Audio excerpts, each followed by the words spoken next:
mtoto anaitwa Trace. Huwa anapenda sana kuja kucheza na huyu kichaa. Mara nyingi anapokuwa anatoka zake shule, anakuja anakaa hapa kwa huyu kichaa, wanacheza na nini. Japokuwa mama yake alishamzuia asipende kucheza na huyu kichaa. Sasa upande wa pili huko, mama yake na Trace, muda wa mwanae kurudi shule umepita na mwanae hajamuona nyumbani. Amechanganyikiwa sana, anajiuliza binti yake yuko wapi? Umeona yuko hapa analia kwa Mungu wake, Mungu amsaidie kumuonesha binti yake yuko wapi. Amekuja moja kwa moja mpaka maeneo ya Jalalani hapa, akamkuta mwanae yuko na huyu kichaa. Bidada alimgombeza huyu kichaa na akampiga kibao na kuanza kumuonya vikali pale. Kwa nini anakuwa na mazoea kucheza na binti yake? Basi bidada akamchukua binti yake pale, wakaanza kurudi nyumbani. Mtoto kamzoea huyu kichaa na akawa anampungia mkono ishara ya kumuaga, lakini mamake akawa anamzuia asimpungie hata mkono huyu kichaa. Walikuja moja kwa moja mpaka nyumbani hapa. Bidada alianza kumgombeza binti yake pale na kumzuia vikali. Kwa nini? Amekuwa akienda kucheza na yule kichaa mara kwa mara, licha ya kuwa anamzuia sana asifanye hicho kitendo. Mtoto yuko pale hana la kusema zaidi. Alitumia nafasi hii kuweza kumuomba mamake msamaha na kumwahidi kwamba hawezi kwenda kurudia tena kucheza na yule kichaa. Sasa kwa nini huyu mtoto anapenda kwenda kucheza na huyu kichaa? Lakini huyu kichaa hasa ni nani? Basi usiondoke hapo. Hii ni Voka Simulizi, mimi naitwa Pazo Dice. Mzigo unaitwa Living a Lie. Let's do this. Huyu dada mamake Trace anaitwa Betty. Anaishi na mume wake lakini hajawahi kumpenda kabisa katika maisha yake. Pamoja na kwamba wameoana na wanaishi pamoja, ila swala la upendo hajawahi kuliweka kabisa moyoni mwake bidada. Na kwa sababu hiyo inamlazimu kutumia vidonge vinavyoweza kuzuia mimba, kwa sababu kama hampendi mume wake, ya nini azae naye bana? Sasa kazi yake kubwa huwa anakuja anajiba huku bafuni, anatumia kidonge chake cha kuzuia mimba ili jamaa hata akipinduka vipi yani hanasi mzee. Umeona na wakati huu ni asubuhi, wamejiandaa kwa ajili ya kuelekea kazini. Mume wake akawa anamsisitiza na kumwambia awahi, maana yuko anamsubiri na wako nje ya muda. Bidada kweli baada ya kumaliza mambo yake akaja mpaka kwa mume wake hapa. Huyu jamaa anaitwa Derek. Jamaa akaanza kulaumu tu pale jinsi gani amechelewa kurudi, lakini bidada akaanza kumprizi pale mume wake na kumwambia amsamehe, siku nyingine atajitahidi kuwahi. Derek akawa amemuelewa mke wake, wakaanza kukumbatiana pale, mix mabusu manini, unajua mtu na mume wake. Baada ya hapo wakatoka wakielekea zao kazini. Baada ya muda fulani hivi, Derek aliwahi kutoka kazini, akarudi nyumbani, yuko hapa na binti yake sebuleni hapa, wanachek kidogo mpira kwenye TV. Mtoto Trace akamuuliza babake swali kwamba, baba, lini mama atakuwa na mtoto mwingine? Natamani kuwa na ndugu yangu, nicheke naye, nicheze naye, na niko tayari kumpa matoi yangu na yeye achezee. Lilikuwa swali gumu kidogo kwa babake, lakini jamaa akamtuliza binti yake pale na kumwambia kwamba sio muda mrefu mama yake atazaa na atakuwa na mdogo wake, watacheza pamoja na kufurahi pamoja. Lakini lile swali liligonga kichwa kabisa cha jamaa yako Derek. Punde kidogo bidada Betty akarudi. Huyu hapa yeye baada ya kutoka kazini kuna sehemu alipita na ndio maana hawakurudi pamoja na mume wake. Na alipofika hapa jamaa akamuuliza kwa nini hakupokea simu walipokuwa wanatoka kazini, maana angempitia na wangerudi wote nyumbani. Bidada akamwambia kwamba alikuwa na vikao virefu sana kwa siku ya leo na simu yake alikuwa ameiweka katika silent mode, hivyo kusikia wakati anampigia. Umeona, jamaa akamuelewa wala hamna tatizo lolote. Binti yake tunaye akamsisitiza mama yake pale ajitahidi siku nyingine apokee simu, maana anawatia wasiwasi. Bidada akaenda zake upstairs kwenda kubadilisha nguo na kujiweka sawa tayari kwa maisha mengine ya nyumbani. Hiyo siku ikapita. Leo Trace yuko zake sebuleni hapa amekaa, yuko anaangalia zake katuni Tom and Jerry.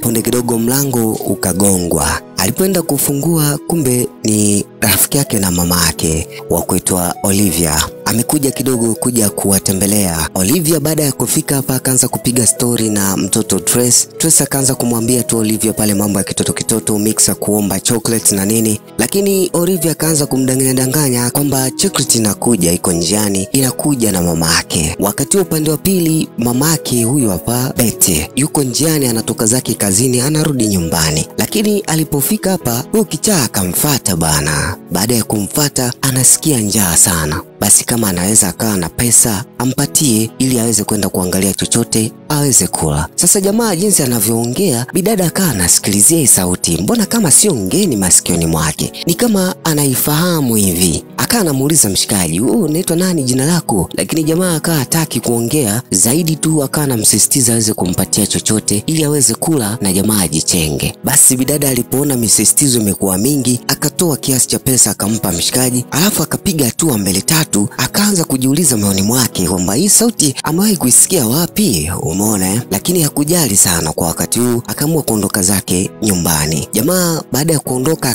akamcheki, lakini ndio hivyo kapotezea.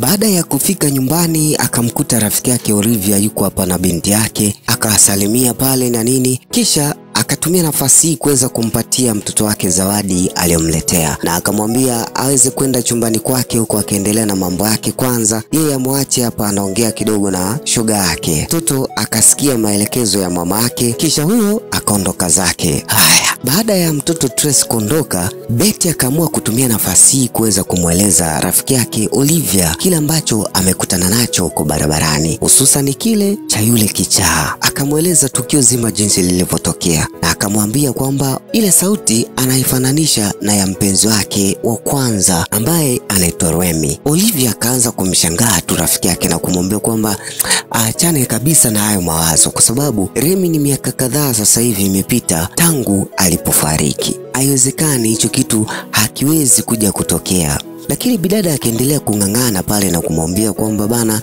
ile sauti mimi nimeisikia, yani ndo yenyewe. Basi pakawa na mvutano wa mtu na rafiki yake hapa kuhusiana na ukweli juu ya lile jambo la Remy. Betty anakubali kwamba ile sauti ndiye, Olivia anakataa kwamba ile sauti sio yenyewe, kwa sababu mtu mwenyewe anayemzungumzia ni miaka mingi imepita tangu alipofariki. Basi kwa wakati huu akapotezea, hawakuendelea sana na hii mada zaidi tu. Betty akamwambia rafiki yake angechukua chochote basi angalau akaendelea kutumia, kwa sababu yeye hapa ni kama nyumbani, na ukizingatia wao ni marafiki wakubwa, kwa hivyo hapa ni kama kwake pia. Leo huyu kichaa ameamua kuja mpaka nyumbani kwake na Betty. Akaanza kugonga ile geti, na aliyesikia kwa wakati huu ni mtoto Trace. Akaja mpaka hapa kuja kumsikiliza huyo kichaa. Huyu kichaa bana ana kiu leo, anahitaji maji ya kunywa. Akana muomba mtoto Trace kwamba aweze kumpatia maji, anahisi kiu sana imemkaba. Kama unavyojua watoto bana wanaga noma. Yeye moja kwa moja akaingia mpaka ndani huko, akamkuta mama yake yuko jikoni huko anaandaa mboga kwa ajili ya chakula cha mchana. Basi mtoto Trace moja kwa moja hadi kwenye freezer pale, akawa anataka kuchukua maji kisha mpelekee yule kichaa. Mama mtu akamuuliza,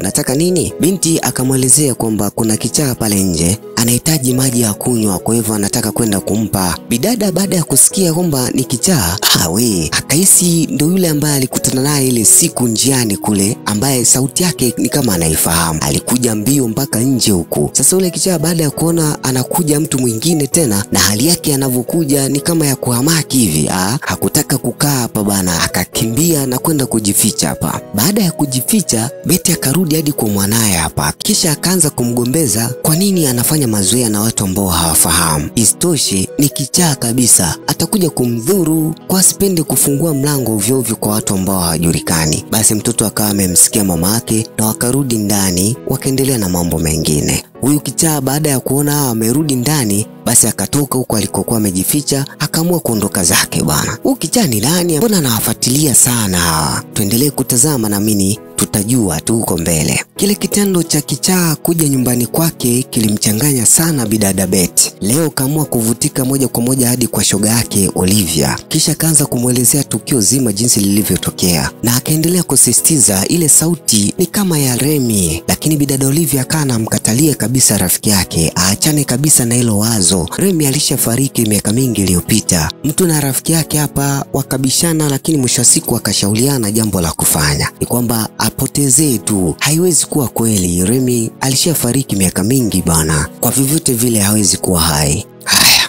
leo mtoto Trace yuko zake hapa, anatoka zake shule, anarudi zake nyumbani kama kawaida. Baada ya kufika hapa maeneo ya Jalalani hapa, huyu kichaa yuko hapa, akaanza kumuita, rafiki yangu mambo. Mtoto akamwambia bana, mimi sio rafiki yako, mamangu amenizuia mimi sio urafiki na wewe kwa sababu unaweza ukaniumiza. Jamaa na ukichaa wake akamwambia okay, mimi nilidhani mimi na wewe ni marafiki, kumbe unanikataa. Sawa, haina shida kama umenikataa. Tracy bana alisikia maelekezo ya mamake, hakutaka kabisa mazoea tena na huyo kichaa. Huyo akawa anaondoka zake nyumbani. Alipofika mbele kidogo, huyo kichaa akamuuliza mtoto Tracy kwa nguvu pale, jina la mamako anaitwa nani? Siwezi kukuambia. Tracy huko anaenda.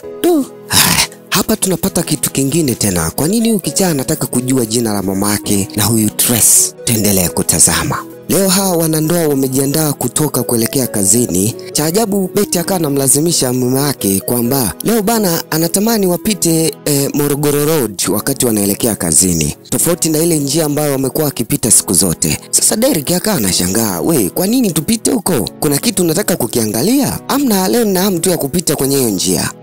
Target ya Betty bana ni kwamba anataka apite kwenye lile jalala ambalo yule kichaa siku zote anakuwa anakaa pale. Lengo anataka aenda akamtazame huyu kichaa ni nani hasa. Derek hakuwa na maswali mengi sana, akakubali. Hawa hapa wako njiani wanaelekea zao kazini. Walipofika haya mazingira, bidada akaanza kugeuka huku mara anageuka kule. Derek akawa amuelewi, ikabidi amuulize, we, uko sawa kweli? Bidada akawa anajibu pale kwamba ya, mimi niko sawa, hamna shida kabisa. Sasa kitu gani unaangalia?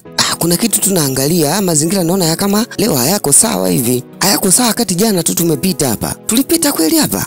Baby, hivi kweli uko sawa kweli wewe? Bana, mimi niko sawa bana, hamna shida kabisa. Bidada anajichekesha pale kuvunga kama hamna kitu chochote kinachoendelea kwenye kichwa chake. Kumbe yuko anamwangaza yule kichaa. Leo hajamuona bana. Sasa Derek ile hali ilimchanganya sana, ikabidi avutike hadi kwa shoga yake na Betty, huyo hapa wa kuita Olivia. Kaja kumuuliza bana, maana mke wake amuelewi kabisa siku hizi. Anahisi kuna kitu anamficha. Sasa yeye kama shoga yake labda kuna kitu ambacho ameweza kukisema, lakini Olivia akamwambia hamna chochote ambacho rafiki yake ameshawahi kumwambia. Zaidi tu labda ajaribu yeye mwenyewe Derek kuongea naye mke wake. Huenda kuna kitu anaweza akamweka wazi. Kiufupi Olivia hakusema lolote mpaka mida fulani hivi bidada Olivia ikabidi aonane na rafiki yake Betty na kumweleza kila kitu ambacho Derek amemweleza siku ya leo, kwamba kuna kitu anamuhisi anamficha, na akamsisitiza shoga yake Betty kwamba awe makini kwa sababu kama Derek ameshaanza kuwa hivi sasa hivi itakuwa ni mbaya sana kwenye maisha ya ndoa yao. Lakini Betty akaanza kujitetea pale na kumwambia kwamba aisee,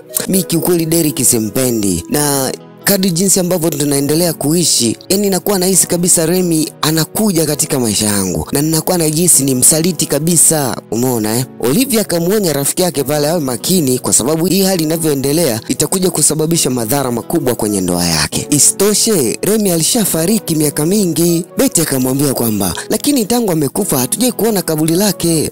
Yule si ni askari, alikufa vitani na mwili wake ndio hivyo haukuonekana. Kwani Betty alielewa sasa?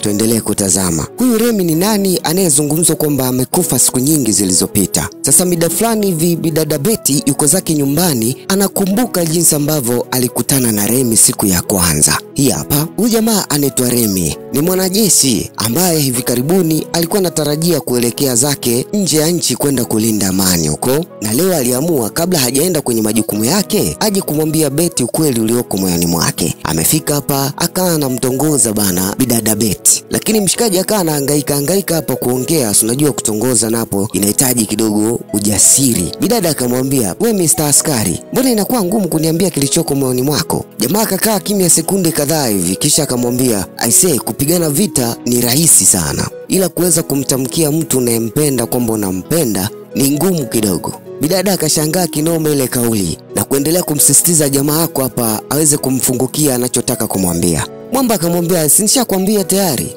Ushaniambia nini sasa? Nimekwambia kama nakupenda. Ela wewe. Haya basi poa, ngoja nitafikiria. Jamaa akamwambia, sio utafikiria nini rafiki yangu, mimi naondoka hivi karibuni. Yaani utafikiria nini? Si uniambie tu. Mimi siwezi kukuambia sasa hivi. Bana niambie bana. Wewe kwa nini usiniambie bana? Sinataka nifikirie kwa sababu na mimi nakupenda. Unasema? Kifupi bidada alimjibu pale pale kwamba naye anampenda. Lile jibu lilikuwa ni furaha sana kwa mshikaji wako wa kuitwa Remy. Ni soja ambaye hivi karibuni anatarajia kuelekea zake nje ya nchi kwenda kulinda amani. Sote tunafahamu wanajeshi wanakuaga na hizo shift, si ndio? Hizo ni kumbukumbu tu za mtoto wa kike Betty. Yuko anamkumbuka mshikaji wako Remy, jinsi ambavyo alikutana naye. Yuko hapa kitandani, akaanza tu kujisemea moyoni mwake kwamba jinsi gani amemmisi mshikaji wake Remy na anampenda kinoma huko aliko. Lakini pia akawa anajiongelea hapa bidada kwamba amejaribu kumpenda kwa kiasi kikubwa Derek, lakini ameshindwa kabisa kwa sababu moyo wake hauko kwake hata kidogo. Moyo wake uko kwa mshikaji wake Remy. Bidada kumbukumbu zinaendelea hadi hii siku walivyokuwa wako pamoja chumbani, wanakisi mambo yao ya kimapenzi na nini na mshikaji wake Remy. Na hii siku ndiyo ambayo jamaa alikuwa anamuaga, anamwambia kwamba anaelekea zake Kongo huko kwenda kulinda amani na Mungu akijalia atarudi tu siku so nyingi. Bidada akawa anamsisitiza tu pale na kumwambia kwamba atammisi mpenzi wake. Aisee, bidada alikuwa kwenye wimbi zito sana la mawazo akimkumbuka mshikaji wake Remy. Huyo ndo Remy ambaye sauti yake inafanana sana na yule kichaa ambaye amekuwa akikutana naye mara kwa mara anacheza na binti yake. Anashindwa kuelewa sasa kama ni Remy au ni nani. Punde kidogo mshikaji wako Derek akarudi hapa kazini, akamkuta mke wake ni mnyonge vibaya mno. Akajaribu kumuuliza kama kila kitu kiko sawa kweli, lakini bidada hakutaka kufunguka kwa Derek. Akampiga kamba za kutosha sana mshikaji wako Derek, wala kuelewa chochote kinachoendelea. Zaidi tu akawa anamtuliza hapa kwa mapenzi na nini na kumwambia kwamba atakuwa sawa. Kuna vitu tu vichache anavifikiria kichwani, wala asiwe na tatizo. Derek akawa ameelewa bana. Mida ya kulala kama kawaida yake, Betty yuko zake chooni huku na vidonge vyake, anataka kupiga ili jamaa hata akipinduka vipi asinase tena, kwa sababu hampendi, hawezi kuzaa naye bwana. Lakini sasa leo alimanusura afumwe. Derek alimsubiri kule ndani, akaona mke wake mbona harudi, akamfuata hadi huku chooni. Derek kaja kumuita mpenzi wake huku amemmisi kinoma noma yani. Lakini bidada akaanza kumwambia tu kwamba asijali, ananaanawa tu, anaweka mwili vizuri, alafu anakuja hivi punde. Basi jamaa akawa ameelewa, akarudi bana kwenda kumsubiri mke wake. Baada ya kuondoka mshikaji wako, bidada akachukua vidonge vyake akatumia kama kawaida yake. Mtazamaji, labda nikwambie tu kwamba mwanamke ndo kiumbe pekee ambaye anaweza akaishi na wewe na akafanya kila kitu unachokitaka wewe na ukadhani anakupenda, kumbe hakupendi na hajawahi kukupenda na hata kuja kukupenda kwenye maisha yako. Sasa kuwa naye makini sana. Mwanamke ni kiumbe hatari sana, lakini ni kiumbe muhimu na bora sana kwa mwanaume kuwahi kuumbiwa. Sasa siku iliyofuata hii hapa, leo mtoto Tracy anatoka zake shule bwana, akakutana na huyu kichaa hapa njiani. Lakini Tracy leo huko shule kwao huko wamemzingua kidogo wanafunzi wenzake, kwa hivyo amemind vibaya mno. Sasa huyu kichaa alivyokuwa anamuongelesha hapa, Tracy amemind, akawa anamwambia bana, mimi sitaki kabisa kuongea na wewe leo. Sasa huyu kichaa akaanza kumbembeleza na kumwambia kwamba kwa nini hutaki kuongea na mimi leo wewe? Kuna huyu msichana mule darasani kwetu amenikera sana leo. Jamani, kakufanyaje? Basi tu yani anipendi. Asa kupendi umemfanya nini? Eti mimi kanikuta nilikuwa nacheza, kaanza kunimwagia michanga na nini. Mimi nilivyojaribu kumgombeza akaanza kunipiga. Maneno fulani hivi kama mtu ambaye anipendi kabisa. Mimi namchukia sana yule. Yule kichaa akaanza kumshauri mtoto Tracy na kumwambia kwamba asiwe hivyo. Sio vizuri kwa mtoto mwenzake. Ajaribu tu kuongea naye, ampe maneno mazuri ya kujenga na anaamini anaweza kukaa sawa, kwa sababu huenda yuko katika mudi mbaya, hivyo akimpa maneno mazuri atakaa sawa. Tracy akamwambia, lakini sio rafiki yangu mimi, kwa nini nimfanyie hivyo? Ndio, wewe unatakiwa uwe mtu mwema kwake, kisha na yeye atabadilika kutokana na wewe. Jamaa anamshauri maneno fulani hivi mazuri ya kama mtu na mtoto wake. Na zaidi akamwambia kwamba Tracy, mimi najua wewe utakuwa umeumizwa tu, najua namna ya kuweza kufanya mudi yako ikakaa sawa. Haya, nipe mikono yako. Baada ya kukataa, jamaa akasusa akamwambia, unajua Tracy, unavyokuwa unanikataa hivi mimi najisikia vibaya bwana, unaniumiza. Tracy akamwonea huruma yule kichaa na akawa anampa mkono, ishara ya kukubali kila alichokuwa anakitaka. Jamaa akafurahi pale, akamshika mkono na akamchukua zake akampeleka mpaka jalalani kwake huko ambako wanakujaga kukaa huku. Wakakaa hapa wakaanza kucheza michezo ya kitoto. Tracy mudi yake ikarudi na akawa na furaha vibaya mno. Sasa upande wa pili huku, bidada Betty amerudi nyumbani. Muda wa Tracy kutoka shule umefika, lakini hayupo nyumbani. Akampigia simu mume wake na kumuuliza Derek kwamba mtoto hajafika nyumbani. Derek kwenye simu mule akawa kama haeleweki naye. Bidada akaona kama anamchanganya tu. basi akatoka mbio kuja mtaani huku kumtafuta mtoto Trace. Kamtafuta mpaka kuja kumkuta huku kwa kichaa. Akamkuta wako wanacheza, wala hata hawana habari, wanacheza hapa na rafiki yake. Bidada alipofika hapa akampiga kibao huyo kichaa na kumuonya vikali asikae karibu kabisa na binti yake. Kwa nini anakuwa anamfuatafuata binti yake? Kisha akamchukua na kuanza kuondoka. Sasa Trace akawa anampungia mkono huyo kichaa, ishara ya kumwaga. Lakini mama mtu akawa hataki kabisa hicho kitendo cha mwanae kuweza kumpungia mkono huyo kichaa. Wakati wanaondoka, jamaa aliwacheki. Akamchukua akaja naye mpaka nyumbani huku. Baada ya kufika hapa nyumbani, bidada Betty akaanza kumgombeza vibaya sana mtoto wake na kumwambia kwamba alishamzuia kukaa karibu na yule kichaa. Lakini mtoto Trace akawa anamuelekeza mama yake kwamba yule ni rafiki yake na ni mtu mzuri tu. Mama akawa anamwambia mwanae pale hakuna cha urafiki, unafanyaje urafiki na kichaa? Trace anamsisitiza mama yake tu kwamba yule ni mtu mzuri na alikuwa ananishauri mambo mema tu ya namna ya kuweza kuishi na rafiki zangu kule shule. Punde kidogo Derek akaja hapa. Baada ya kufika hapa akamkuta mke wake anamgombeza mtoto wake. Basi Derek ikabidi aingilie hii kesi ya mtu na binti yake. Derek akaanza kumuuliza Trace kuhusiana na yule kichaa. Trace akafunguka vyote kwa baba yake na kumwambia kwamba yule ni mtu mzuri tu na akamwambia kila kitu jinsi ambavyo amekuwa akishirikiana naye. Mama mtu akawa anasikiliza tu hapa. Mwisho wa siku Derek akamwambia mtoto Trace kwamba aende upstairs huko, akaeke begi la madaftari kisha aoge, ashuke chini huku aje kula chakula. Kweli Trace akawa ameelewa, akaondoka zake. Hapa akabaki mtu na mke wake. Derek akatumia nafasi kumtuliza mke wake na kumwambia siwe na tatizo. Kisha akamuuliza huyo kichaa anapatikana wapi? Betty akamuelekeza bana mume wake anapopatikana yule kichaa. Basi akamwambia bana, ngoja mimi niende nikaonane naye. Basi sawa, hamna shida, ila kuwa makini asije akakudhuru. Haina shida, usijali. Derek alivyotoka pale akaja moja kwa moja mpaka huku jalalani hapa. Afika kaanza kumgombeza vibaya mno yule kichaa na kumwambia kwamba bana, sitaki uwe karibu na binti yangu. Kwa nini unakuwa karibu na binti yangu? Na nikija kukuona nitakachokufanya wewe. Jamaa akawa anamcheki tu. Sasa Derek baada ya kumgombeza kwa muda mrefu pale yule kichaa, kisha akamwamuru kwamba apaki kila kitu chake kilichoko hapa, aondoke katika ile eneo. Jamaa akakubali. Sasa kabla hajaondoka akatamka neno fulani hivi. Derek akawa kama hajalisikia vizuri. Akaanza kumuuliza, "Wewe unasema nini wewe?" Jamaa akawa anaondoka zake huko anamcheka. Akili fulani hivi za ukichaa. Sasa mida fulani hivi Derek baada ya kutoka pale ilibidi apite sehemu. Akaanza kujiuliza, ile sauti mbona kama anaijua? Alafu lile neno alilolitamka yule kichaa ni kama analikumbuka hivi. Aliwahi kulisikia sehemu fulani. Akaanajiuliza hivi yule kichaa ni nani Baada ya muda fulani hivi akarudi mpaka nyumbani kwake. Huyu hapa akamkuta mke wake bado yuko na mawazo na stress vibaya mno kuhusiana na kile kitendo ambacho kimetokea. Basi jamaa akaanza kumtuliza mke wake pale na kumwambia kwamba hilo swala amelisolve na yule kichaa amemtimua pale. Kwa hivyo asiwe na wasiwasi tena, hata endelea kumbugudhi mtoto wao. Kisha jamaa akamwambia mke wake, ngoja nioge kwanza kidogo niweke mwili safi alafu nitakuja huko. Akaingia zake bafuni. Umeona Wakati yuko bafuni huku akamuuliza mke wake, bana sabuni umeweka wapi wewe? Angalia ipo kwenye drawer humo.